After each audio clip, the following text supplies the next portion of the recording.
5.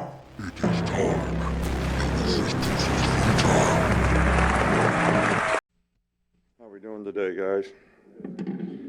So, challenging day, nonetheless. I know because it's early signing day, people want to talk about signing, and we just got off the practice field. So, prepping for practice, prepping for a game, trying to finish this part of recruiting at least. There's still some other guys out there that we're obviously interested in, and maybe signing in the next few days, or some guys that'll wait till February. But, you know, we're really pleased with the class. Got a lot of good players. We got a lot of mid-year guys, you know, which I think is, you know, really important or helpful in their development.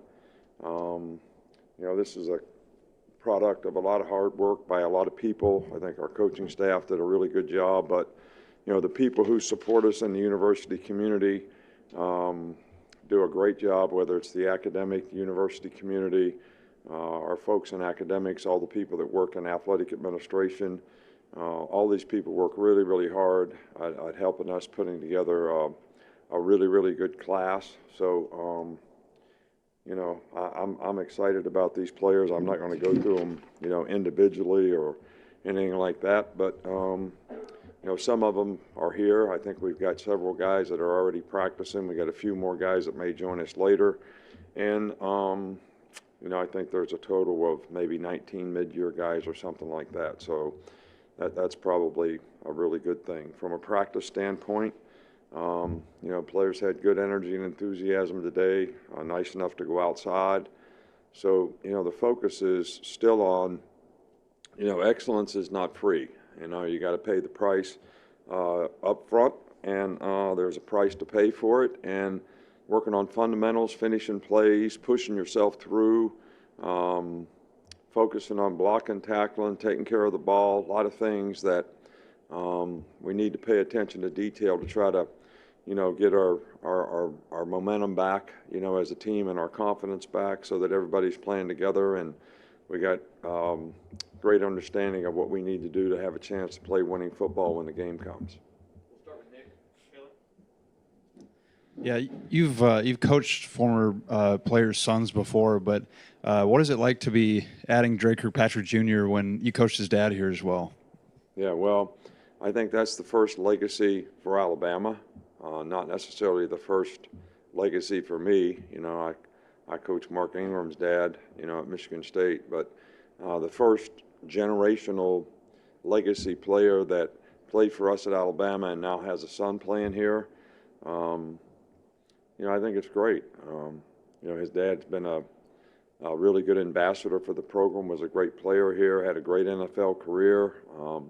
So you really appreciate that part of it, but I know how proud he is of his son and what his son has been able to accomplish, and his son to have an opportunity to come to Alabama. You mentioned that there are some freshmen on campus right now. What's that process been like, just getting them adjusted in the first few days, preparing for the playoffs, and how has this experience beneficial to them moving forward? Well, I think just, you know, exposure.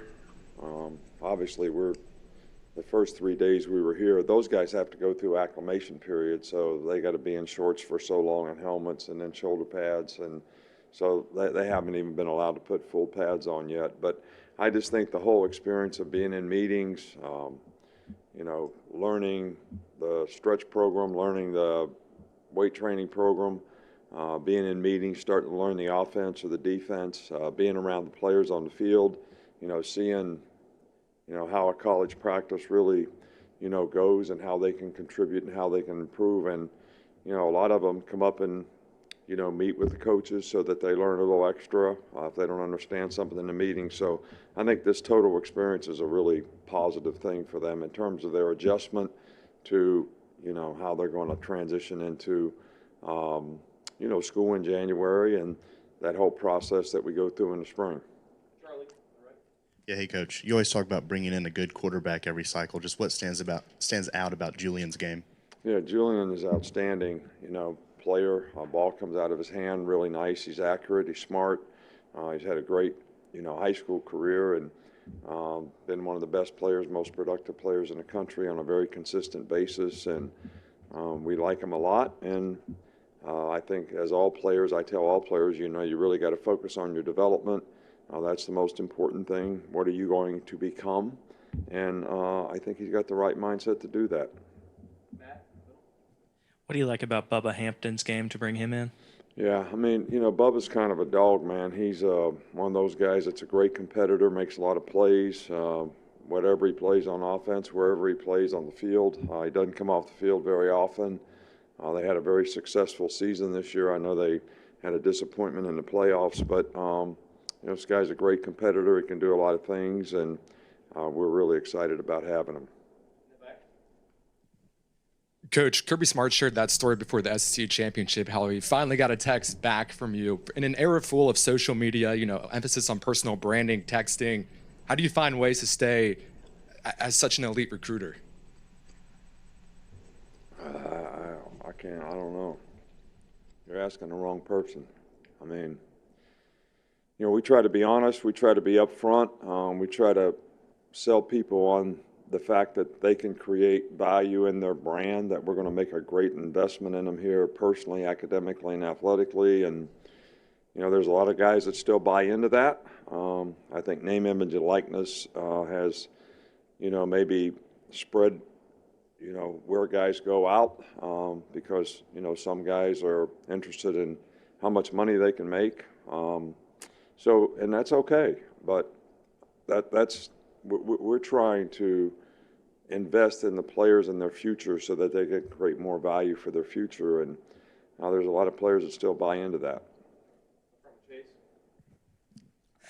The offense that Julian Saban ran at Carlsbad was mostly spread, but they ran some I formation and some old school stuff that put him under center. How rare is it in this day and age to get a quarterback out of high school who can come in on day one and be comfortable under center? Yeah, well, you know, we don't get under center a whole bunch, but it's something that, you know, we want to be able to do, and we want the quarterback to be comfortable doing. So, you know, anybody that's done that in high school or grew up doing it, it's a natural thing for them. So I think it's good. I think it's a good thing that they're not just one-dimensional as a player, and then they're uncomfortable doing new things that you have to do, because I'm sure wherever anybody goes, there's going to be new things at every position that they have to learn to do and grow comfortable, you know, learning. But that's one thing that's pretty huge for a quarterback. Wanted to ask you about Drake Kirkpatrick again, and just kind of comparing how he was as a recruit compared to maybe his dad, if you can remember what it was like recruiting him. Well, they're different people, you know, I mean, but they're both good people and great family. I don't like to make comparisons. I don't think that's fair, but, you know, little Dre is a mature guy that kind of knows what he wants, and he's a very competitive guy, and his dad was, you know, had a lot of those same characteristics, and that's why he became the kind of player that he was. Okay, two more to finish up. Joe? You get three offensive linemen that have signed in this class: Casey Poe, Joseph Inott, and William Sanders. You've often talked about not caring about stars or ratings. They were kind of rated a little bit lower, but what do you see in those three linemen, and what do you like about them adding to your team? Yeah, well, we think they have a lot of potential. You know, they're guys that obviously that's a developmental position, so those guys are, you know, guys that we think have a lot of ability. We know a lot about them. We had them in camp. We're excited about having them here. We think they can develop into good prospects and good players. I still think we're kind of out there in the market looking for some more of those kind of guys, offensive linemen. So just from a number standpoint and from, you know, a quality experience standpoint. So we're excited to have them, and we're still out there, you know, looking to try to add some people at that position. We'll finish up with Paul. Good amount of this class was committed in the summer. You've added some pieces this week. Kind of what's the staff's approach of keeping current guys committed, running the whole race with others that kind of set up strong finishes at the end? Well, you know, our focus right now is on the game, right? I mean, we're trying to get ready for a game. And I know we got to recruit, and we're trying to recruit, and there's a lot of stuff. There's a lot of guys in the portal. There's still some players out there that we're recruiting that we think are outstanding players. So we're continuing to try to do the best job that we can in every regard, from coaching our players standpoint to, trying to get quality players to come here. But, the whole recruiting process, when we made an early signing date years ago, we said this would become the signing date. Well, it also just moved the recruiting calendar up like 6 months.